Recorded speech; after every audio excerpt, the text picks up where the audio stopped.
May 5th, the castle. The gray of the morning has passed, and the sun is high over the distant horizon, which seems jagged, rather with trees or hills I know not, for it is so far off that big things and little are mixed. I am not sleepy, and as I am not to be called till I awake naturally, I write till sleep comes. There are many odd things to put down, and lest who reads them may fancy that I dined too well before I left Bistritz. Let me put down my dinner exactly. I dined on what they called rubber steak, bits of bacon, onion, and beef, seasoned with red pepper, and strung on sticks and roasted over the fire, in a simple style of the London's cat meat. The wine was golden, which produces a queer sting on the tongue, which is, however, not disagreeable. I had only a couple of glasses of this and nothing else. When I got on the coach, the driver had not taken his seat, and I saw him talking with the landlady.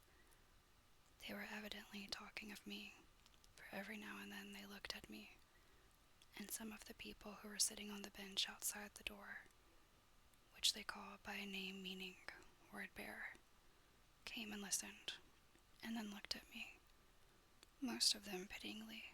I could hear a lot of words often repeated, queer words, for there were many nationalities in the crowd, so I quietly got my polyglot dictionary from my bag and looked them out. I must say they were not cheering to me, for amongst them were War Dog, Satan, Pokel, Hell, Witch, in two words both of which mean the same thing, one being Slovak and the other Servian, for something that is either werewolf or vampire. Mem, I must ask the Count about these superstitions.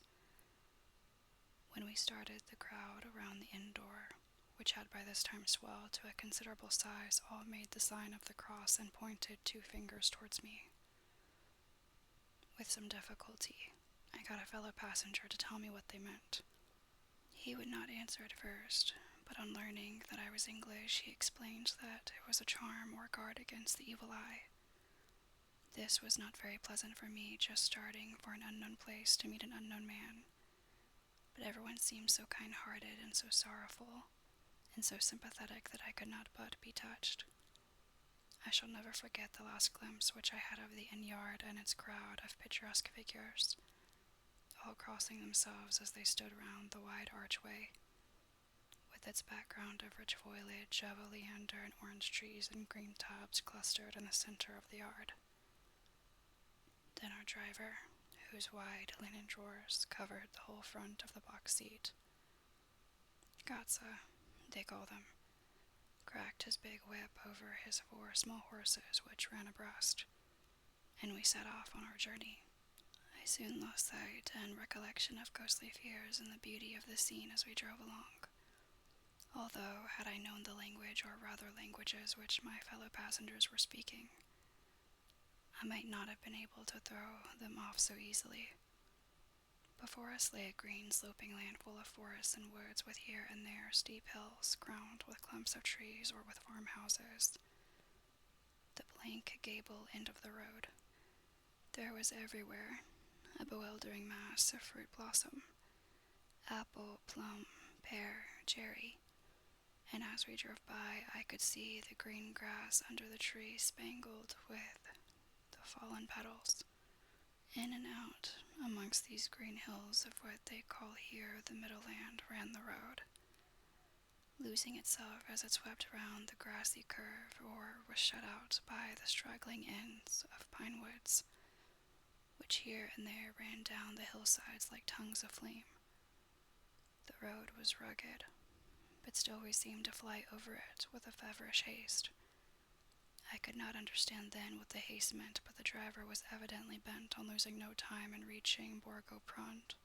I was told that this road is in summertime excellent, but that it had not yet been put in order after the winter snows, In this respect, it is different from the general run of roads in the Carpathians, for it is an old tradition that they are not to be kept in too good order. They would not repair them, lest the Turks should think that they were preparing to bring in foreign troops, and so hasten the war which was always really at loading point. Beyond the green swelling hills of the Middleland rose mighty slopes of forest up to the lofty steeps of the Carpathians themselves. Right and left of us they towered, with the afternoon sun falling full upon them and bringing out all the glorious colors of this beautiful range. Deep blue and purple in the shadows of the peaks, green and brown, where grass and rock mingled, and an endless perspective of jagged rock and pointed crags, till these were themselves lost in the distance, where the snowy peaks rose grandly. Here and there seemed mighty rifts in the mountains, through which, as the sun began to sink, we saw now and again the white gleam of falling water. One of my companions touched my arm as we swept round the base of a hill and opened up the lofty, snow-covered peak of a mountain, which seemed, as we wound on our serpentine way, to be right before us. "Look, God's seat," as he crossed himself reverently, as we wound on our endless way, and the sun sank lower and lower behind us. The shadows of the evening began to creep round us. This was emphasized by the fact that the snowy mountain top still held the sunset and seemed to glow out with a delicate cool pink. Here and there we passed, Czechs and Slovaks, all in picturesque attire, but I noticed that goiter was painfully prevalent. By the roadside were many crosses, and as we swept by, my companions all crossed themselves.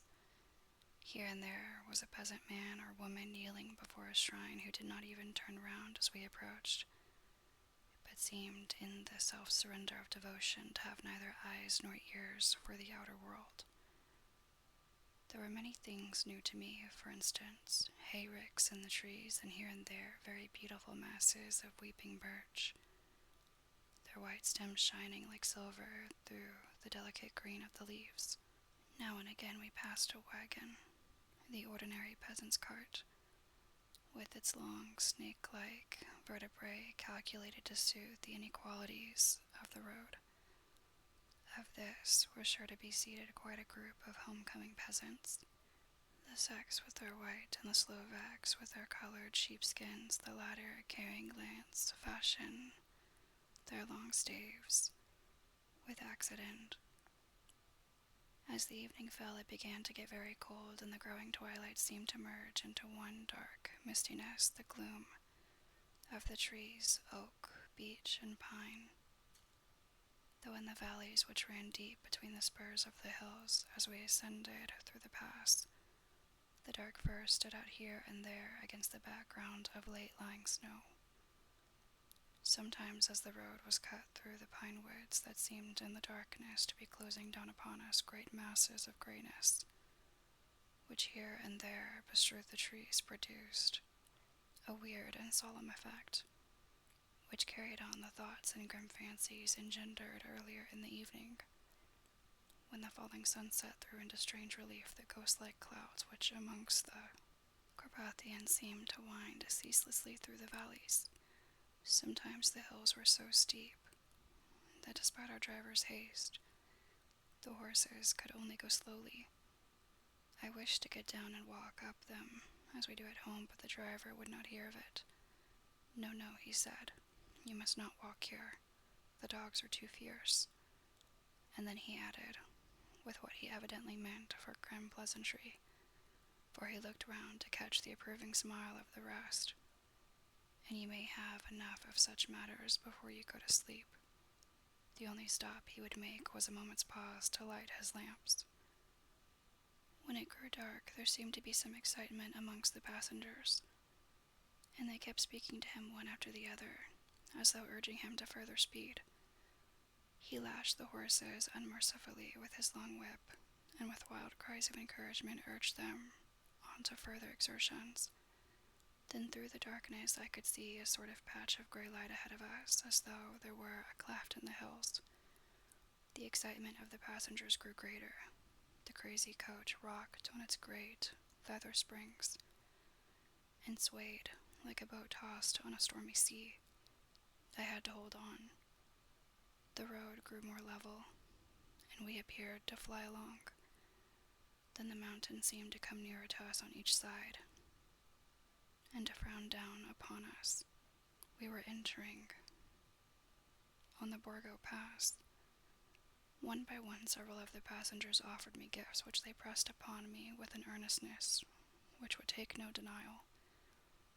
These were certainly of an odd and varied kind, but each was given in simple good faith, with a kindly word and a blessing, and that strange mixture of fear-meeting movements which I had seen outside the hotel at Bistritz.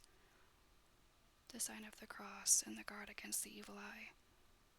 Then as we flew along, the driver leaned forward, and on each side the passengers, craning over the edge of the coach, peered eagerly into the darkness.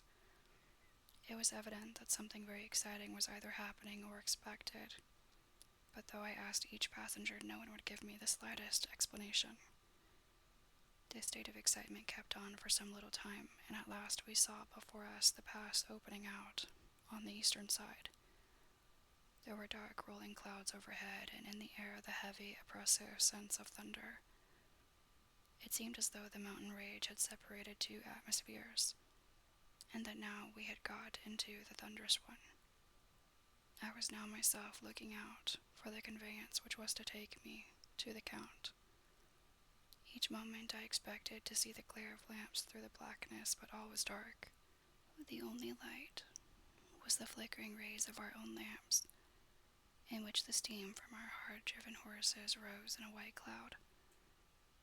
We could see now the sandy road lying white before us, but there was on it no sign of a vehicle. The passengers drew back with a sigh of gladness which seemed to mock my own disappointment. I was already thinking what I had best do when the driver, looking at his watch, said to the others something which I could hardly hear. It was spoken so quietly and in so low a tone, I thought it was an hour less than the time. Then turning to me, he said in German, worse than my own, "There is no carriage here. The Herr is not expected after all. He will now come on to Bukovina and return tomorrow or the next day, better the next day." Whilst he was speaking, the horses began to neigh and snort and plunge wildly, so that the driver had to hold them up. Then amongst a chorus of screams from the peasants, and a universal crossing of themselves, a coach with 4 horses drove up behind us, overtook us, and drew up beside our coach. I could see from the flash of our lamps, as the rays fell on them, that the horses were coal-black and splendid animals. They were driven by a tall man with a long brown beard and a great black hat which seemed to hide his face from us. I could only see the gleam of a pair of very bright eyes, which seemed red in the lamplight as he turned to us.